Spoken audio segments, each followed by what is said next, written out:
Hello everyone, स्वागत है आप सभी का आप ही के यूट्यूब प्लेटफॉर्म पे मैग्नेट ब्रेन्स। जी हाँ, एक ऐसा प्लेटफॉर्म जो कि आपके लिए लेकर आता है क्वालिटी कंटेंट, वो भी बिना किसी पेड सब्सक्रिप्शन के।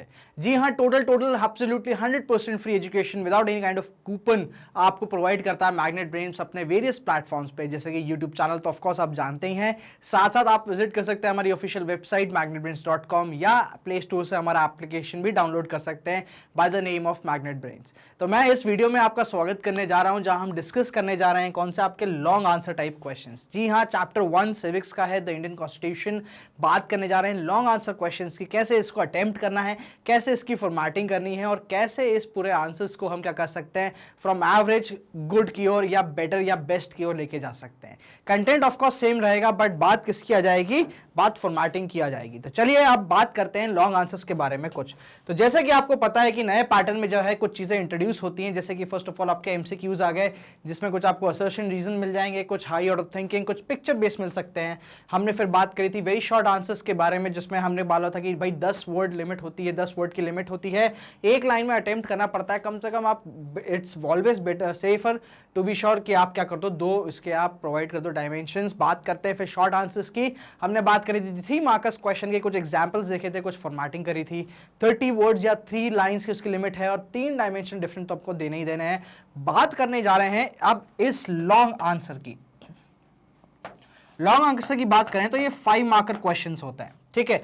5 मार्कर क्वेश्चंस की जो वर्ड लिमिट की बात आती है तो वो होती है 100 वर्ड, ठीक है। 100 वर्ड का मतलब होता है एक पेज, ठीक है। तो इसलिए इस पेज को भरने के लिए आपको क्या करना पड़ेगा, आप एक लाइन में कितने वर्ड लिखोगे, कम से कम 6 से 7 वर्ड्स।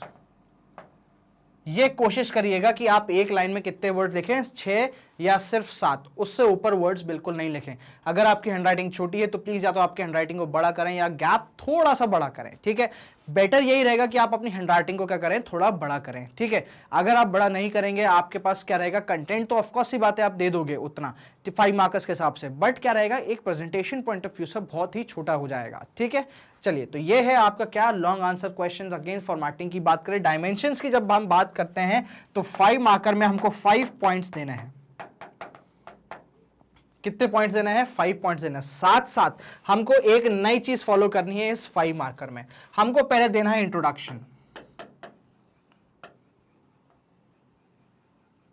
इंट्रोडक्शन देने के लिए हमको क्या करना पड़ेगा, हमको सबसे पहले उस पर्टिकुलर क्वेश्चन का कीवर्ड समझना पड़ेगा कि बेसिकली क्वेश्चन किस चीज के बारे में पूछ रहा है और क्या चीज पूछ रहा है। तो उसी से हम क्या कर सकते हैं, इंट्रोडक्शन दे सकते हैं। फिर आएंगे ऑफकोर्स सी बात है बॉडी पे, जो हमसे डायरेक्टली पूछा गया उसके बारे में बताएंगे कितने पॉइंट्स में, कम से कम 5 पॉइंट्स में। और फाइनली हम देंगे एक कंक्लूजन। कंक्लूजन हमेशा याद रखिएगा कि पॉजिटिव सेंस में ही होता है, कभी भी नेगेटिव कंक्लूजन हम किसी भी आंसर का नहीं देते हैं। कंक्लूजन की बात करें तो ये एस्पेक्ट जरूरी नहीं है, बट ये एस्पेक्ट क्या करता है, आपके 100 वर्ड्स की वर्ड लिमिट को रीच करने में हेल्प करता है, ठीक है। कंक्लूजन फिलहाल के लिए जब आप क्लास 8th की बात करें तो मैंडेटरी नहीं है। क्लास 9th में बात करते हैं तो ऑफकोर्स ये बात है, अब आपको कंक्लूजन लिखना चाहिए और ऑफकोर्स इस हैबिट को डेवलप करना चाहिए। तो ये फॉर्मेट हम फॉलो करेंगे किस में, आपके इस 5 मार्कर में। चलिए without any kind of further wait चालू करते हैं हम ये वीडियो आपके पहले क्वेश्चन से। बात करते हैं why do we need a constitution. ये देखो सिंपल क्वेश्चन है, why do we need a constitution, ठीक है भाई। देखो सिंपल क्वेश्चन है, एक लाइन का क्वेश्चन है, बट इसके डायमेंशंस बहुत हो सकते हैं। इसलिए ओपन एंडेड क्वेश्चन बोला जाता है, जहां आपसे कोई एक पर्टिकुलर स्पेसिफिक चीज बोली हो, ठीक है। अब देखो why do we need a constitution, तो हमको कीवर्ड क्या है, कॉन्स्टिट्यूशन। तो ये आ जाएगा किस में, इंट्रोडक्शन में,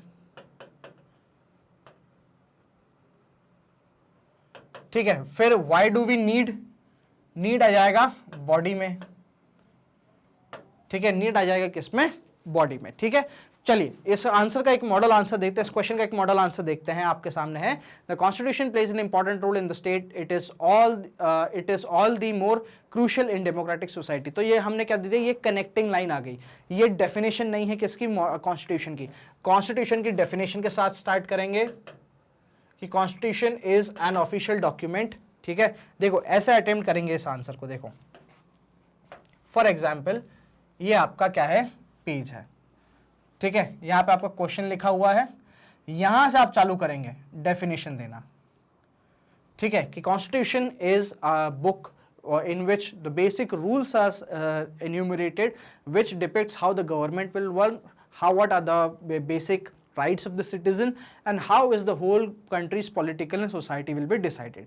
तो ये होता है, एक डॉक्यूमेंट होता है कॉन्स्टिट्यूशन, जिसमें आपकी बेसिक गाइडलाइंस लिखी रहती हैं, बेसिक राइट्स लिखे रहते हैं और कुछ गवर्नमेंट के एस्पेक्ट्स भी लिखे रहते हैं कि कैसे गवर्नमेंट गवर्न करेगी, साथ साथ ये सोसाइटी, ये पॉलिटी का नेचर कैसा होगा वो डिसाइड करती है। तो वो हो जाता है क्या आपका कॉन्स्टिट्यूशन। तो वो जब डेफिनेशन आप दोगे तो 2 लाइन में आ जाएगी। उसके बाद क्या लिखोगे, उसके बाद आप ये कनेक्टिंग लाइन लिखोगे कि the constitution place an important role in a state, it is all the more crucial in democratic society. तो ये एक लाइन जब आप और ऐड करोगे तो आपका यहां तक आ जाएगा। ठीक है, अब यहां से आने के बाद क्या करोगे, एक कोलन डालोगे एंड में और यहां से पॉइंट चालू कर दोगे। क्या कर दोगे, यहां से पॉइंट लिखना चालू कर दोगे। ठीक है, प्लीज याद रखिएगा, थोड़ा सा मार्जिन यहां पे छोड़िएगा, ज्यादा मार्जिन मत छोड़िएगा। ऑलमोस्ट आप कह सकते हो कि आपकी जो फिंगर्स के जहां पे जो दूसरा फोल्ड आ जाता है उतना मार्जिन आप छोड़ सकते हो, उससे ज्यादा बिल्कुल भी मत छोड़ना। ठीक है, चलिए देखते हैं। सब पहला point, the constitution state that the ideas that form the basis of the kind of country its people aspire to live in. It gives a set of rules and principles. तो आप हेडिंग क्या लिख सकते हो, set of rules and principles। ठीक है, heading यहाँ पे क्या आ जाएगी, point number 1 set of rules and principles. ठीक है, इसको आप ऐसे अटेम्प्ट कर सकते हो, number 1 set of rules and principles. ठीक है, फिर यहां से लिखना चालू करोगे, ये जितना बाकी का कंटेंट है ना वो आप ऐसे लिखना चालू करोगे। ठीक है, तो ये अगर मार्जिन है, फॉर एग्जांपल यहाँ मैंने थोड़ी सी स्पेस छोड़ी और यहाँ पे भी ऑलमोस्ट उससे आधी स्पेस छोड़ूंगा, जितनी स्पेस मैंने यहाँ छोड़ी है उससे आधी स्पेस में यहाँ छोड़ूंगा, लिखना चालू कर दूंगा। ठीक है, ऐसे ही पेज भरना सीखेंगे। ठीक है, चलो आगे बढ़ते हैं। It gives a set of rules and principles that all the people reside in a country can agree upon and also shape the way in which they want the country to be govern. ठीक है, तो अपना keyword क्या जाएगा, या आप कह सकते हो कि सब हेडिंग या सब पॉइंट क्या जाएगा, set of rules and principles. ठीक है, यहीं से उठाया हमने, कहीं और से नहीं उठाया। देखो फॉर्मेटिंग बता रहा हूं, ये मॉडल आंसर है, इस मॉडल आंसर को और बेटर करके बता रहा हूं। ठीक है, second, it determines the nature of the countries polity. ठीक है, तो यहां पे लिख दो नेचर ऑफ कंट्रीज पॉलिटी, ये आपका क्या आ जाएगा, अगेन एक सब हेडिंग आ जाएगी पॉइंट नंबर 2 की। ठीक है, it gives the guideline that governs decision making in the country. ठीक है, चलो नेक्स्ट देखेंगे। Third, constitution need to protect us from ourselves. ठीक है, यहाँ पे देख लो, सब हेडिंग डालो protect us from ourselves, ये आ जाएगी सब हेडिंग। ठीक है, it guard against taking any decision in और इन हेस्ट और with that might affect the larger interest. ठीक है, कंक्लूजन की बात आती है, यहाँ पे कंक्लूजन ये दे सकते हो, दस Constitution is a very necessary document that helps us to enable or to maintain the democratic principle of this particular country। यहाँ पे क्या कर सकते हो, कॉन्स्टिट्यूशन एक ऐसा पर्टिकुलर डॉक्यूमेंट है जो कि बहुत जरूरी हो जाता है किस चीज को सिक्योर करने के लिए, बनाए रखने के लिए, तो डेमोक्रेटिक प्रिंसिपल को सिक्योर करने के लिए या बनाए रखने के लिए। ठीक है, तो ऐसा क्या कर सकते हो, आप एक कंक्लूजन दे सकते हो अगर आपको लग रहा है कि ये पॉइंट्स या लेंथ जो है आंसर की इनफ नहीं है। दूसरा वे, किस क्वेश्चन को कैसे अटेम्प्ट करा जा सकता है, मैंने एक तरीका आपको यह बताया कि यहां पे आप सब हेडिंग लिखेंगे, यहां पे आपके सब हेडिंग आई, यहां पे आपका पूरा मटेरियल आया। ठीक है,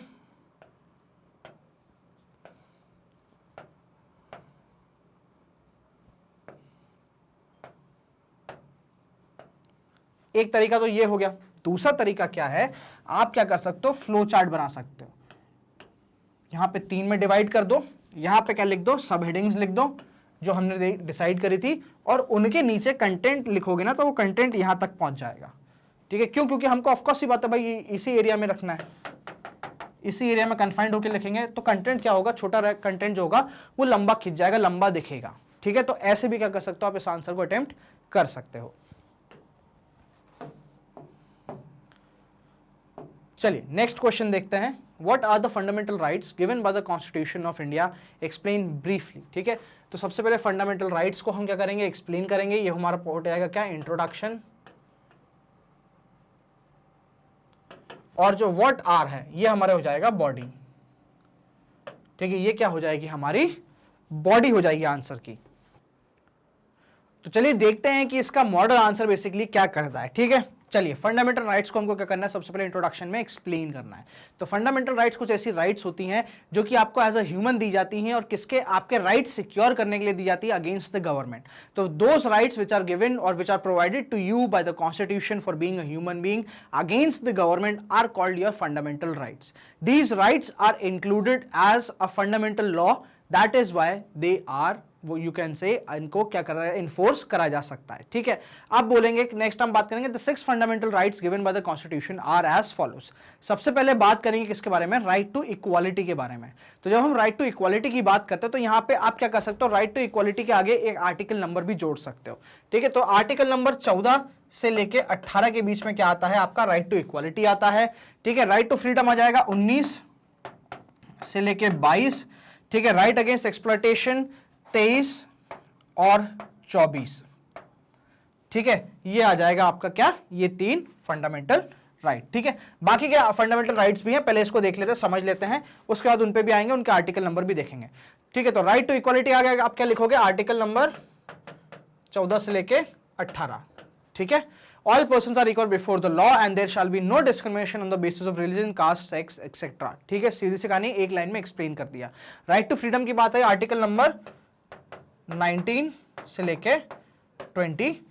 ठीक है, this includes the right of freedom of speech and expression, the right to form association, the right to move freely and reside any part of the country and the right to practice and profess any occupation, profession और business. तो article number 19 की ज्यादातर चीजें जो आएगी वो यहाँ पे आप लिख सकते हो। ठीक है, राइट टू फ्रीडम।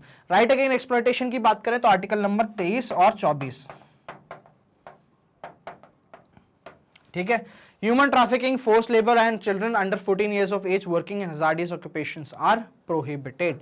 सीधी सी कहानी।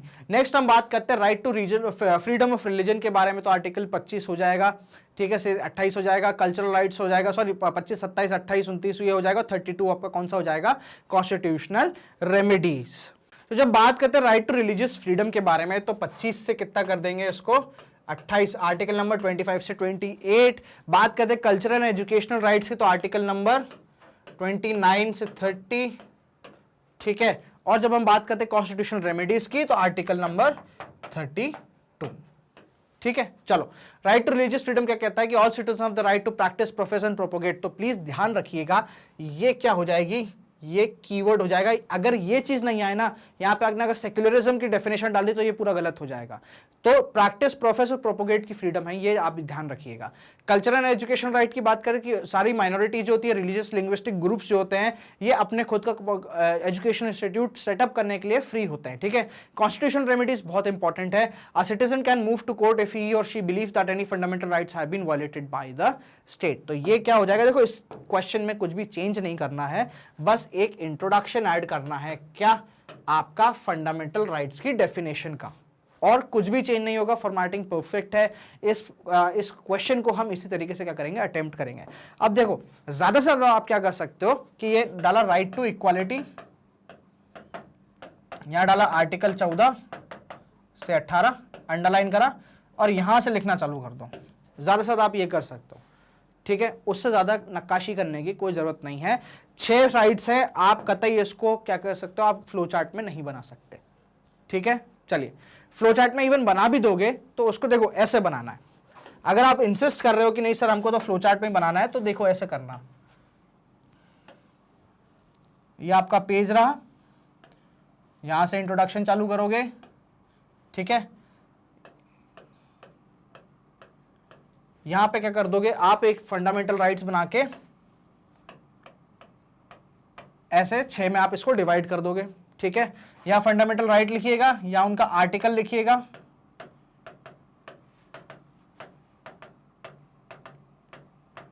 ठीक है, फिर यहां से एक 6 पॉइंट में एक एक आर्टिकल को यहां एक्सप्लेन करिएगा। ये एरो बनाने की जरूरत नहीं है, वो तो मैं आपको डिफाइन कर रहा हूं कि सबसे पहला पॉइंट किसको डिफाइन करेगा, राइट टू इक्वालिटी को, फिर अपने बाकी अदर फंडामेंटल राइट को सीक्वेंस वाइज करेगा। अंडरस्टूड, समझ में आया? तो ऐसे हमको क्या करना है, ज्यादा से अगर आप जिद कर रहे हो कि नहीं भाई सर इसको फ्लो चार्ट में कैसे कन्वर्ट करेंगे, तो ऐसे कन्वर्ट करेंगे, बाकी करने की आई डोंट थिंक कोई जरूरत है। चलिए next question, discuss about the history of Nepal. History of Nepal की जब हम बात करते हैं, देखो यहां पे कोई भी क्वेश्चन मार्क नहीं है, डिस्कशन है, तो ये आंसर कैसे जाएगा, पैरा में। किसमें जाएगा ये आंसर, पैराग्राफ में जाएगा। तो यहाँ पे फॉर्मेटिंग की जो स्कोप है वो थोड़ा कम हो जाता है। चलिए मॉडल आंसर देखते हैं।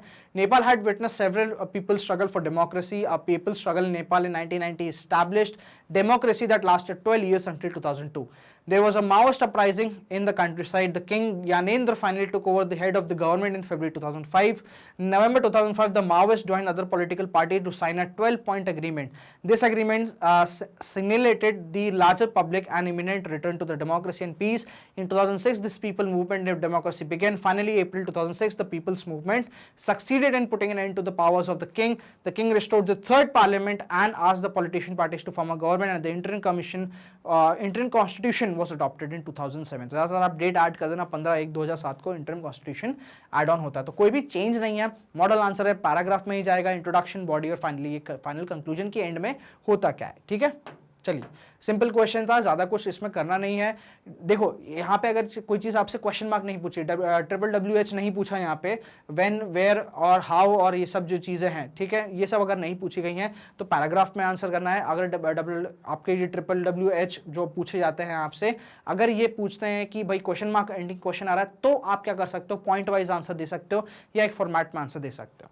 तो ये थे कुछ आपके लिए सामने क्या लॉन्ग आंसर्स क्वेश्चंस, कुछ एग्जाम्पल थे। हमने बात करी है पूरी आंसर राइटिंग की फॉर्मेट के बारे में कि कैसे हम इसको पॉइंट में अटेम्प्ट कर सकते हैं, कैसे हम किस चीज को फ्लो चार्ट में अटेम्प्ट कर सकते हैं, और कैसे या किन क्वेश्चंस को हमको पैराग्राफ फॉर्म में अटेम्प्ट करना है।